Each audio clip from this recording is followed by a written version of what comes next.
The main character, Dr. Mark Carter, is a physician who moves his family to a small town in the countryside for work. He and his wife, Emily, have 2 children, Jake, their little son, and Sophie, their curious daughter. The house they move into isn't just a home, it also includes 50 acres of forested land. As Mark and Emily chat about their new home, a huge truck suddenly rushes by on the road. It startles Emily, but thankfully, no harm is done. However, this seemingly random moment will play a significant role later in the story. The next day, Mark heads to work at the hospital while Emily and Sophie stay home to unpack and settle in. As they clean up, they hear strange noises outside. Following the sounds, they see a group of masked children pushing what looks like the bodies of small animals on a cart.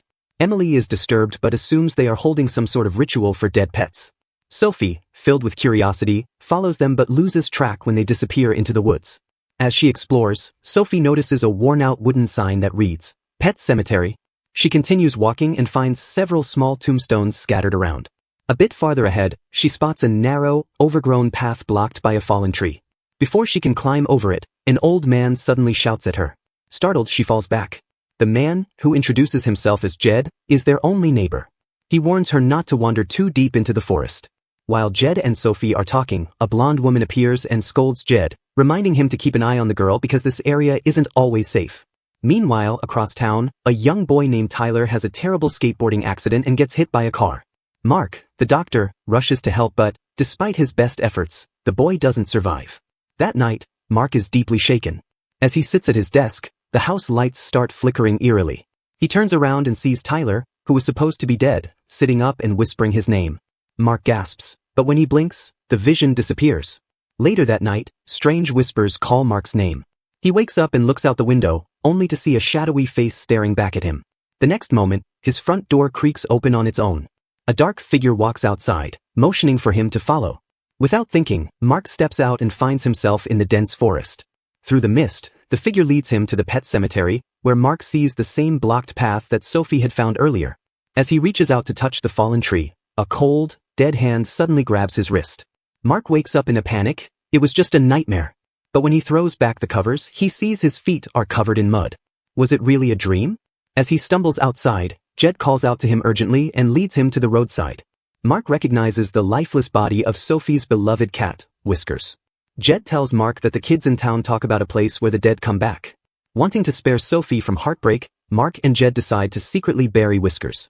Late that night, they take shovels and head into the forest. As they reach the cemetery, Jed tells Mark that burying the cat must be done in a specific way. They climb over a barrier of fallen trees, cross a misty stream filled with scattered bones, and finally reach a rocky hilltop. There, Jed instructs Mark to dig. Mark follows his lead, but he can't shake the eerie feeling that something isn't right. The next morning, Mark and Emily tell Sophie that Whiskers ran away.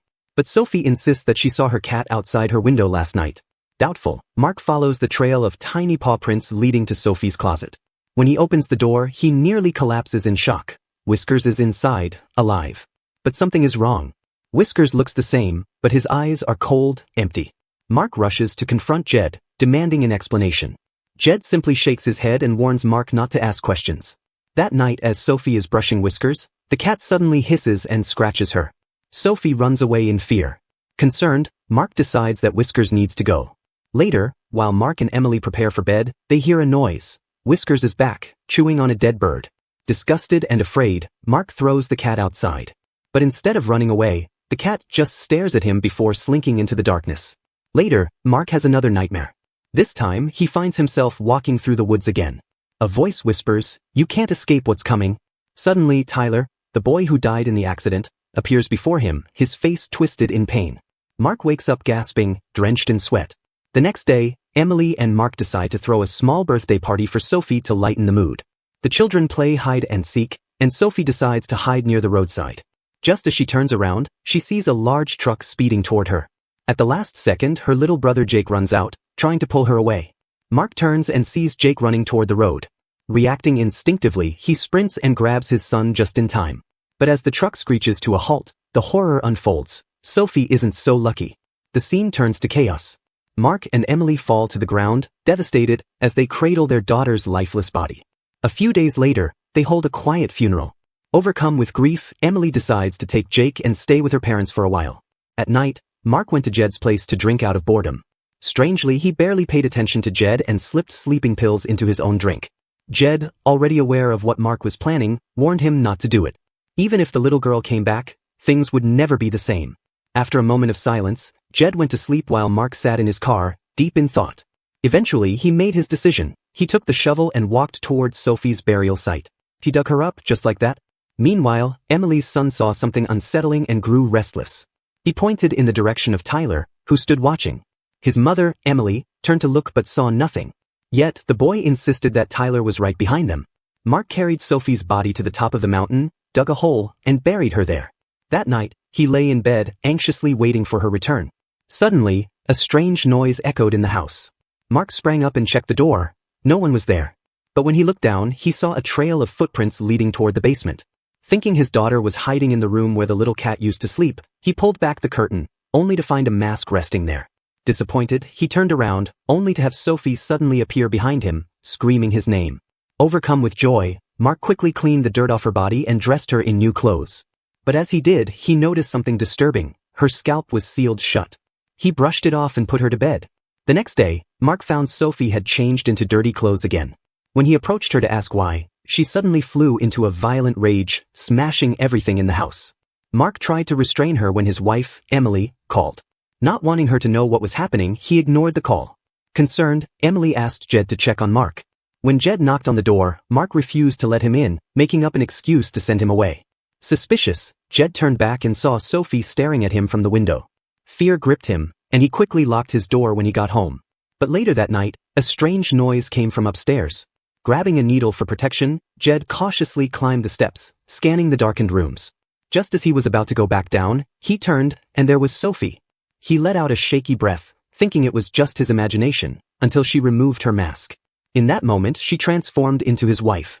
She spoke in a chilling voice, revealing that this was happening because Jed had told Mark about that place.